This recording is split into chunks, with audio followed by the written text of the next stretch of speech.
Hello, everyone. Good evening. Welcome to another episode of Wellness Wednesday. Today, I want to talk a little bit about brain fog, right? And especially, let me give you some examples. Have you ever wandered into a room, especially women between perimenopause, 40 to 60s, are going through menopause, right? You ever wander in the room and you're thinking, why am I here?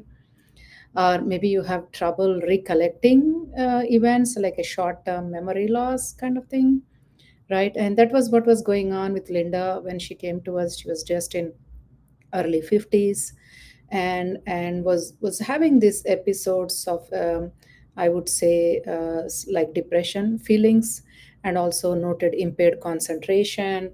And she kind of specifically said it felt like a brain fog, that there was some kind of a veil on her brain, that she's not able to think clearly, right?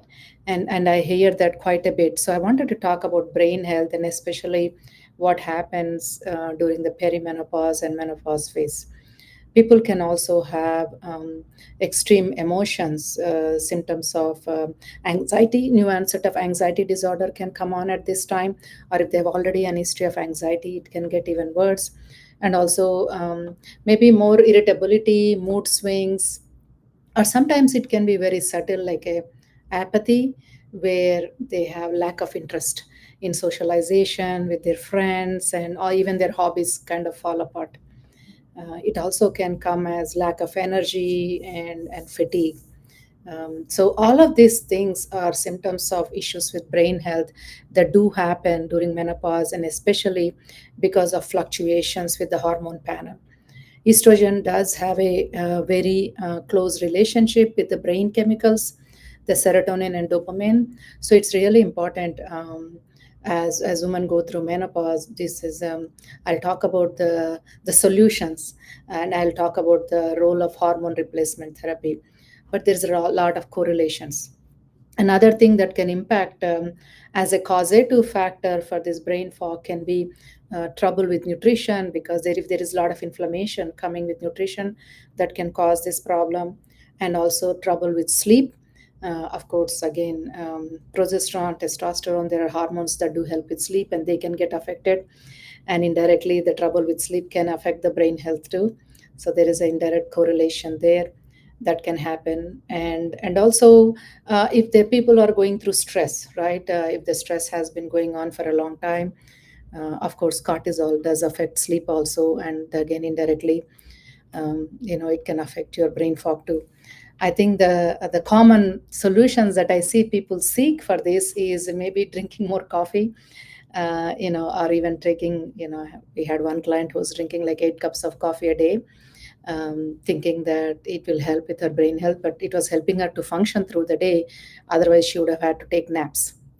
But it really does not provide the cognitive benefits, because, again, the solution should be getting to the root cause and what is going on and addressing from there, right? And as we started working with Linda, this is the overall approach that we did with her, as I will talk about the solutions, right? Now tell me, as you hear these things that I'm mentioning about brain fog, has that happened to you? Post in the chat box. I mean, are you aware of the impact that your food choices can have on your brain health? Is there a funny story that you want to share, that something happened? I'm sure we all have had glasses on the top of our head and then kept looking for those, or maybe the phone is in our hand, or kept looking for those. Is there a funny story that you want to share? I would like to know. So I also want to talk about the solutions, right?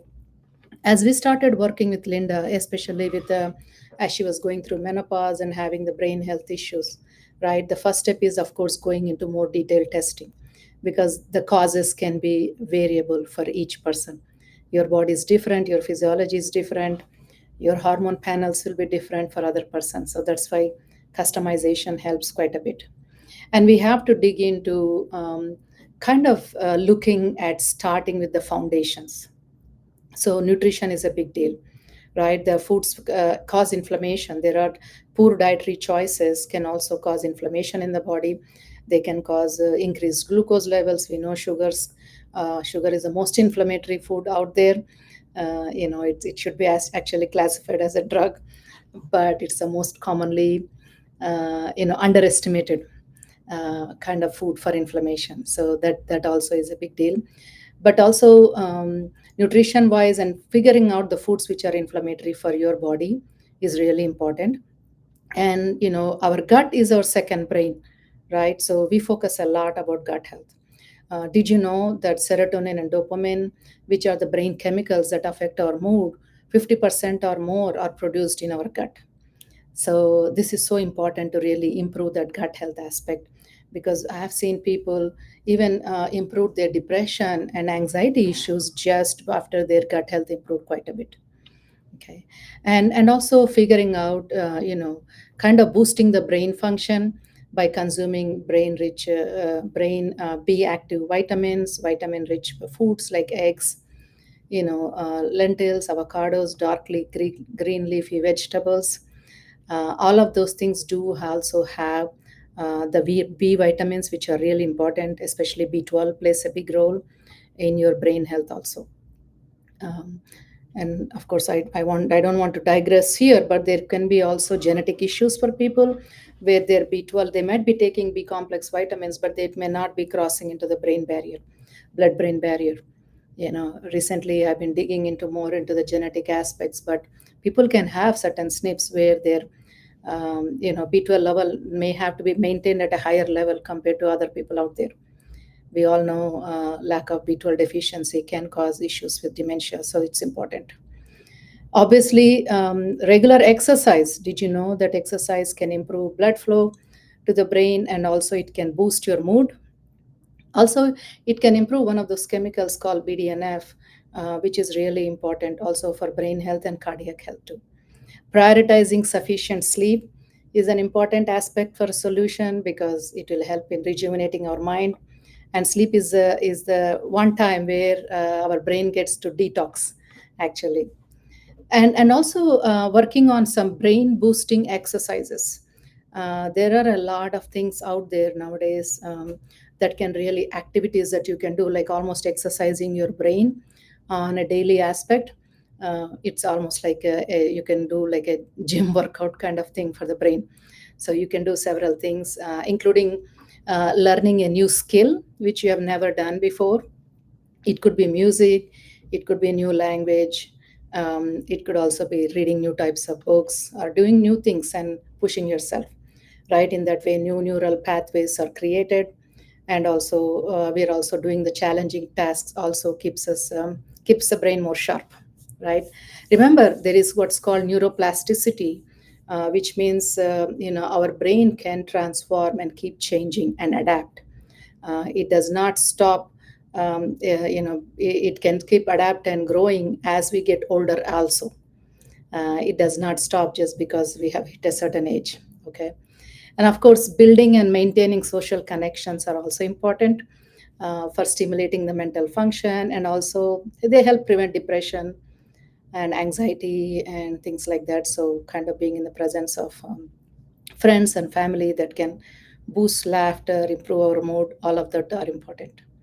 And coming back to the most important aspect, especially for women going through menopause, if your blood work shows that you need, that your hormone levels are low, then hormone replacement has a big benefit for you.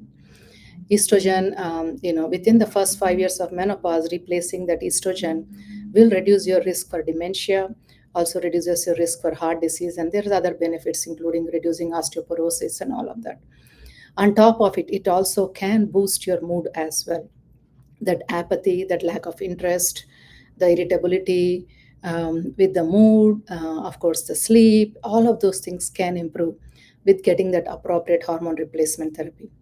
This is why, talking to somebody and figuring out what is the right approach for you is important. And again, hormone therapy may not be, it may not be, good fit for everybody, and this is why it has to be customized. Okay. So as we worked with Linda, right, I know as we improved her nutrition, figured out what is the right food plan for her.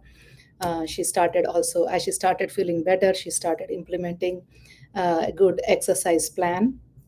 And of course she was eligible for hormone replacement. As we started doing the hormone therapy, she started feeling better. And what made me happy was she said that she didn't realize how much uh, joy she could feel, and she had not felt that in few years, in the last few years.